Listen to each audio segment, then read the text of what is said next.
अस्सलाम वालेकुम। अनडिस्क्लोज के एक नए एपिसोड के साथ मैं हूं साकिब सगीर। आज हम बात करेंगे जो मुस्तफ़ा मर्डर केस में गिरफ़्तार मुल्ज़िम है अरमगान, उसके ख़िलाफ़ FIA ने एंटी मनी लॉन्ड्रिंग एक्ट के तहत जो मुकदमा दर्ज किया है उसमें जो है वो मज़ीद भी FIA की तफ्तीश जारी है।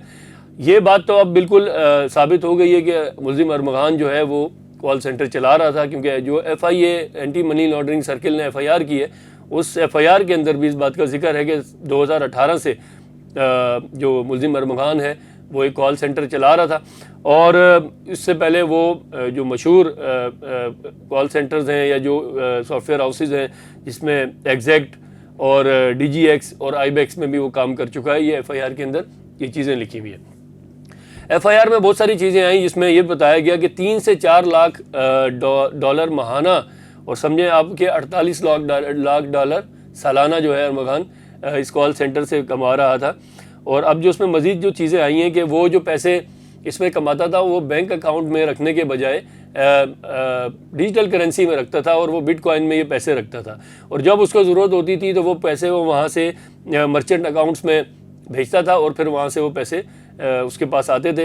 अब तक की तफ्तीश जो है उसमें FIA की 12 ऐसे मर्चेंट अकाउंट्स का पता लगा है जहाँ ये पैसे भिजवाए जाते थे, और उन मर्चेंट अकाउंट्स का जो मजमूई टर्न ओवर है वो 17.2 बिलियन है।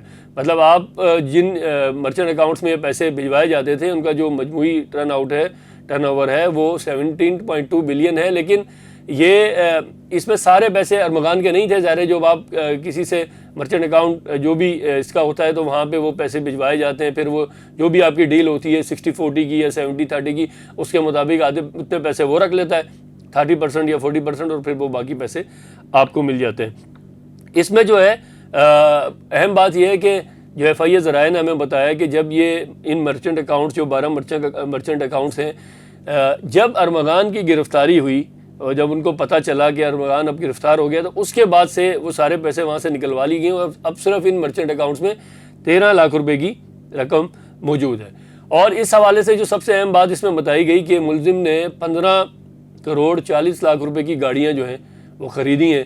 आप अंदाज़ा करें कि एक नौजवान जो एक कॉल सेंटर भी चला रहा है और जो बिलियन रुपीज़ जो है वो अकाउंट्स में भी भेज रहा है और लाखों डॉलर जो है वो माहाना भी कमा रहा है, सालाना भी कमा रहा है, और फिर करोड़ों रुपए की गाड़ियाँ भी उसके पास हैं। तो ये सारा किसकी सरपरस्ती में चल रहा था? हमने पहले भी ये सवाल किया, इसके पीछे कौन है, इसका मास्टरमाइंड कौन है, क्या ये अरमगान अकेले कर रहा था, उसका वालिद इसमें क्या किरदार है?